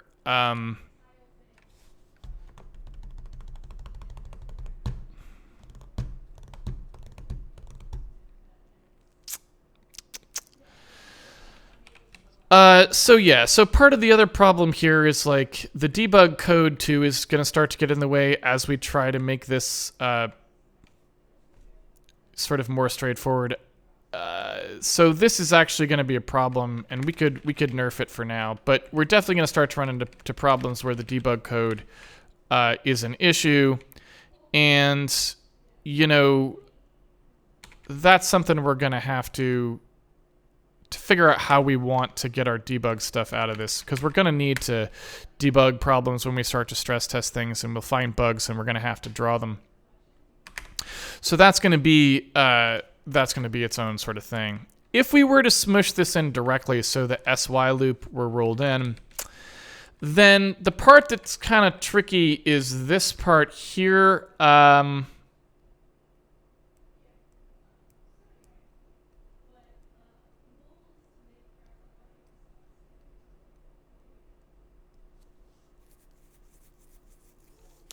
And since the sample dir is the thing that you would want there, you can see why I'm so interested in this. So since the sample dir is just going linearly, it means there's only one thing you would have to do each time on the ray loop even.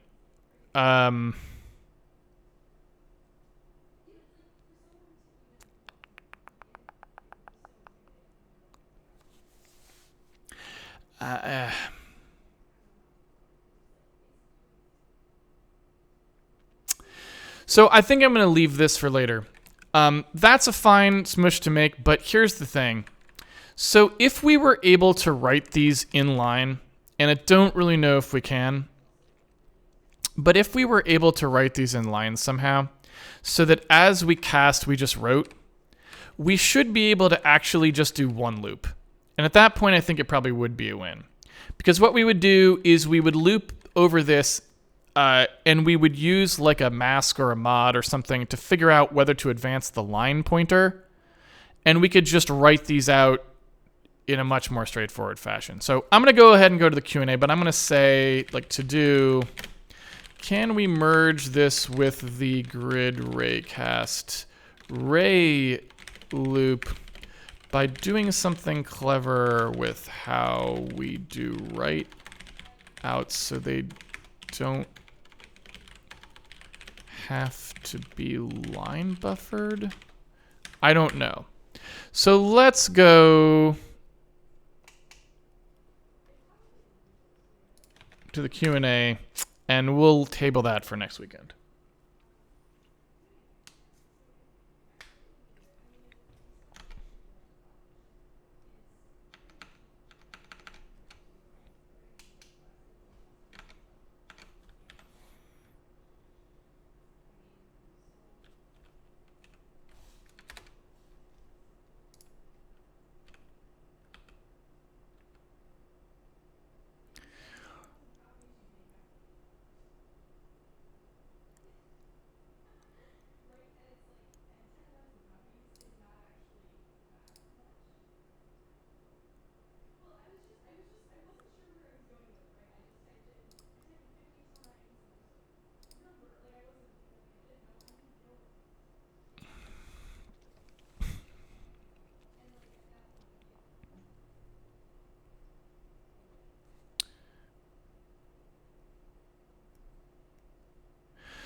Yesterday you changed your SIMD extract functions to use shuffles instead. Could you explain again why that is better? Yes, certainly.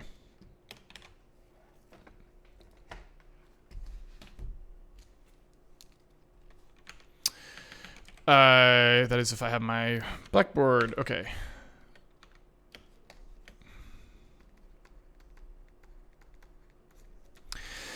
So if you think about, and let me do like extract versus shuffle.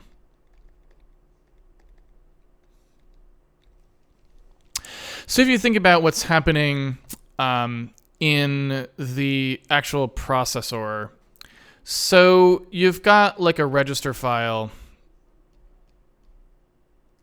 which is not really a thing. I mean, the way to think about it is just on the chip, it's got a bunch of storage for register values. They're whatever they are, there's just a huge crap ton of them. And, you know, when you talk about a register and you look at assembly language, you talk about things like XMM0 or, you know, R7 or something like this.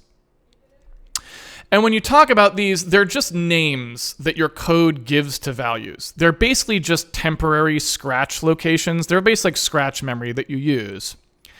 And these names just get assigned slots in the register file. So it, like, I've said it before on Handmade, I'll say it again.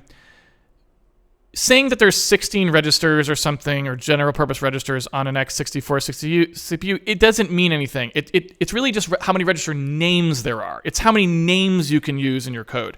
But they don't actually correspond to storage locations. There are many, many, many more storage locations for register data than there are register names. Okay? But anyway, inside the register file, there's going to be storage, and there's going to be storage for different sized things, right?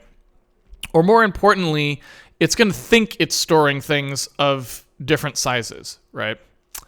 So if we talk about an XMM register, that is a 16-byte piece of storage. If we talk about an R register, that's a 8-byte piece of storage, right? And the reason for this is just that if you look at how the registers work in x64, Registers that are general purpose registers are 64 bits. That's why it's a 64-bit processor.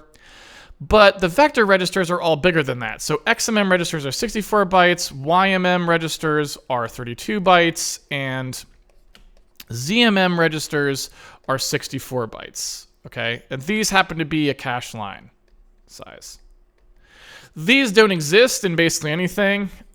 These exist in almost everything. So on the chip that we're running on right now, we have these registers. We do not have these registers. Right. Okay.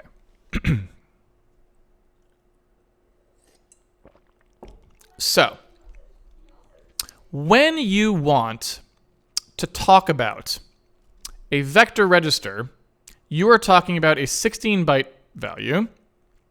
And oftentimes, such is the case of what we're doing, you are talking about that as a packed set of multiple values. So the 16 bytes of an XMM register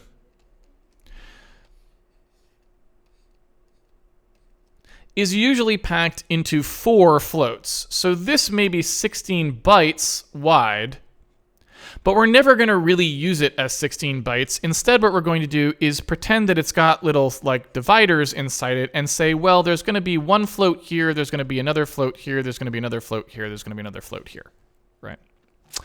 And that's how we get speed up. That's how we get performance improvements by doing SIMD code, is by recognizing that by packing multiple things together into one register and then doing ops on all of them at once, we know that we can get like a 4x speed up. So instead of doing 1 multiply, we do 4 multiplies, and that's 4 times faster, right? But now we have to think about what needs to happen if for some reason we need to talk about one of these values specifically, right? So let's suppose I need to start talking about this F2 value. I need to know something specific about it. Now there's 2 ways that I might need to do something specific with it on the general purpose register side. One is to branch and the other is to load, right? And, you know, I should say load store, because it doesn't matter whether I'm reading or writing from memory, right? Up until AVX 512, which again we don't have, this processor in this machine doesn't even have it, so it's kind of a distant future thing that you can't really rely on it these days. Maybe someday you will, but right now you can't.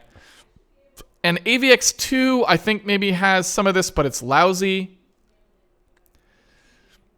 Yeah, AVX 2 has this, so actually the AVX 2 chips would have some of this. This might be plausible, but we'll talk about that in a second. So there's 2 things you might want to do: branch and load and store. So branch is the biggest one. If you actually need your code to take a totally different code path, like call some different function or do different sides of an if, the branching that you need to do, you can only do off general purpose registers. General purpose registers and the flags, the flags register is the only way you can actually execute a jump, right? So sometimes what we need to do is we need to move stuff out of here into a general purpose register, and we need to branch off it, let's say. Or maybe we need to load or store something off of an address, and you can only really address off general purpose registers up until AVX2. I think AVX2 added stuff where you could do loads that were wide scatter gather, but let's not talk about those because those are a whole nother thing, and we can't rely on them yet. In about 5 years, you probably would be able to ship AVX2 exclusive code and be fine. But right now, you would still have to always do a path where you'd fall back. So you'd still need to know about this. So if we were going to do that, we need to extract a particular value and put it into a different type of register. So we're trying to transit from here to here, right? We're trying to say, let's get something out of one of these and put it into one of these. Now remember, they're not actually registered specific locations. What they are is different things in a register file, but we still need to do it. We still need to move something from one place in a wide 16-byte thing, and we need to tell the CPU we're trying to get one thing out of it and put it into some other type of register storage. Right? So we're trying to change the name of it and what it means. So there's a couple ways we can do it. One you've seen me do today. It's move mask. And what that does is it takes slices of these things. It'll take like the high bit of each of these and move them into a general purpose register, right? That's great for this. So if we want to branch things, it's great. We can move out the high bit of those, which would either be the signs of the values, which sometimes we want to use, or if we did comparison operations, all the bits in these would have been set the same. So it's just the same as getting out what the comparison was for each lane. So move mask is a way of getting a 4-bit value or more, depending on which move mask you use. But in the case of PS, it's a 4-bit value that lets us extract a very useful portion of an XMM register into a general purpose register. So that's a great instruction. Another one is an extract instruction, and the extract instruction takes one of these slots, whichever one we pick, 0, 1, or 2, or 3, and move just the whole contents of that one block into one of these general purpose registers, right? And we could also move the 64-bit if we wanted to too, right? So there's extract instructions to pull out 32-bit, 64-bit pieces, whichever piece you want, and pull those out into a general purpose register. Now, why would you want to do that? Again, same reason. Maybe we want to branch or load and store out of that specific value, so we want to start using it in a general purpose register, right? And there's other reasons we might do this too, like you saw me do today. Maybe we want to move it out there so we can use port 6 or some other scalar ports that can't work on wide vectors, right? So there's some reasons. Okay. But there's one more reason you might want to extract, and it's purely semantic. And this is so if you understand all of that, now you can understand why I didn't want to use these instructions the other day, and I changed to a shuffle. Sometimes you're just talking about a semantic extraction. And what I mean by that is, look, in the compiler, this has nothing to do with the CPU. In the compiler, it thinks there's a difference between this and this, right?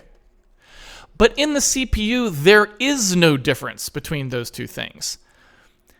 While the CPU does have an old x87 floating point stack for backwards compatibility, it never actually would use it. So you would never do floating point operations on the x87 stack. You're always actually doing floating point operations in an XMM register. You're just only bothering to use the low lane, right? So if you do single float operations, it's really just loading up an XMM register with 0, 0, 0, and then the float that you wanted, right? So all floating point operations that happen in x64 are actually happening wide whether you like it or not. It's just telling the CPU, hey, by the way, I don't care about these upper lanes, so instead of actually pushing power through them to get the results, just zero them instead. So it can save power. So some chips can save power by doing that, right? So we're actually always using wide vectors, even when we just want to do one float. We're using wide vectors. We're just telling the CPU not to bother computing the upper lanes, right? So what you don't want to do, and what I accidentally did, and Martins pointed it out, and I was like, oh, duh, thank you, Martins. As usual, Martins catches everyone's mistakes. Basically, everyone just needs a Martins next to them that, like some kind of Autobot Martins thing, like that sits there and catches your mistakes, or when you don't know like the right flags for crap or which utility to use, he also always knows that.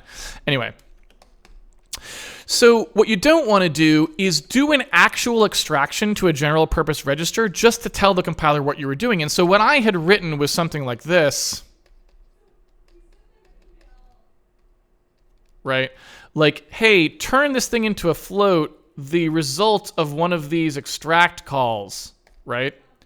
So what was happening is I was saying extract something out to a general purpose register, which would have taken one of these, right, and moved it out here. And then I was saying turn that into a float again, right? So it's just transiting it through a general purpose register. There's no reason to do that. So if all you want to do is take a floating point value that's somewhere in another lane, so what I had specifically was this case.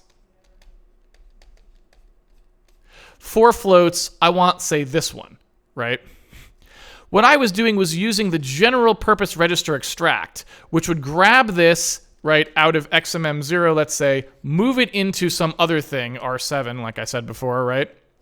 That's what extract will do. And then I immediately told the CPU to move it back in, right? So what I was doing was I was transiting through a general purpose register just to get this to move from here to here. But there's actually already a function, right? Shuff PS just does that operation. So if you just do a shuff PS to move this thing down, right, that's an easier way to tell the compiler what you were trying to actually do than the extract call, which the compiler could look at that and see, oh, he's just transiting through a general purpose register. Why did he do that? I'm not going to bother. Let's just short circuit that to a shuffle.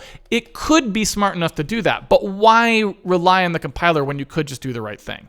So shuff PS is a better way of moving a thing from one of the lanes to the low lane, which is where it has to be if you want the compiler to start treating it as a float. So this is all just manhandling the compiler. Hopefully that makes sense.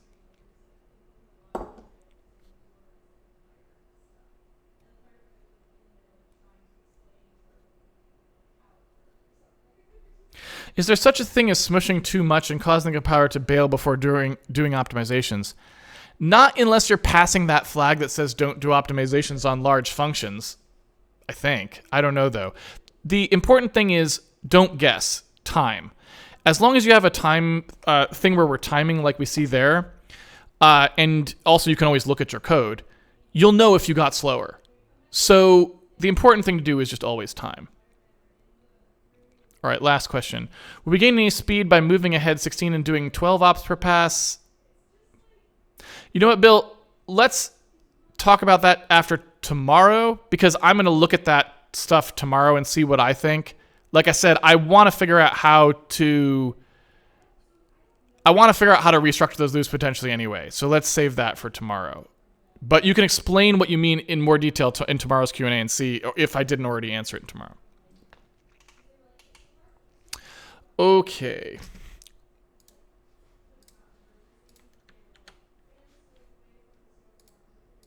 All right. Thank you, everybody, for joining me for the episode of Handmade Hero. It's been a pleasure coding with you, as always. If you would like to follow the series at home, you can always pre-order the game on handmadehero.org, and it comes with the source code so you can see everything for yourself and play around with it yourself. All right. That's it for today. I'll be back here next week to take a look at streamlining those functions a little bit more, and then we can move on to doing one more optimization that I think will be like a really big optimization for the actual speed of raycasting, and then we can fall back to looking at just the diffuse blur, which is taking a lot of our time, or the build. We don't actually know which one, so we'll see. That's it for today. Hope to see you back here next week. Until then, have fun programming, everyone, and I'll see you on the internet. Take it easy, everybody.